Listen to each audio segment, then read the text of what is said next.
Well, hello and welcome back. Today, I'm going to attempt to teach you guys how to make a chord progression using LMMS and doing on the circle of fifth. So, without further ado, let's get started with this. So, the first thing I do is I go to where's this note scale. I click on that, and I'm going to choose the minor. You could choose any scale that you want, but I'm going to choose the minor in this case. There we go. Now I'm going to go to the A here, and I'm going to right click, and I'm going to mark current scale. And the scale is marked for me right here. So now the first thing you need to do is make your first chord. So to make your first chord, you go into whatever letter you want. I'm going to choose the A this time, and then I'm going to skip one, click again, skip one, click again. So now I have my first chord. So from here, what I do is I choose the last one, which is the fifth note.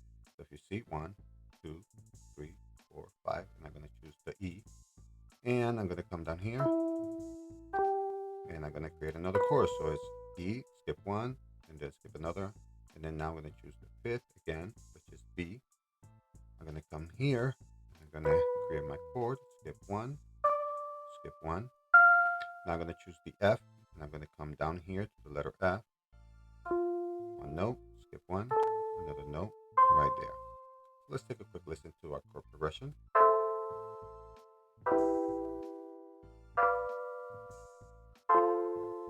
There you have it. So now what I'm going to do is I'm going to take this note and bring it up. I'm going to transpose this note. So hit Control and arrow up. I'm going to bring it up.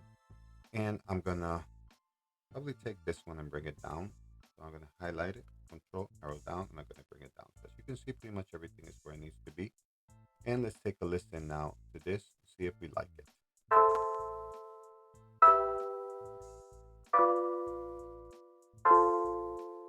I like it. So there you go. That's how you create a chord progression using the circle of fifth. Hope that you learned something new from this, and stay tuned for my next tutorial where I'm going to teach you how to create a chord progression just using the Roman numerals. So stay tuned, and thank you so much for watching, and have a blessed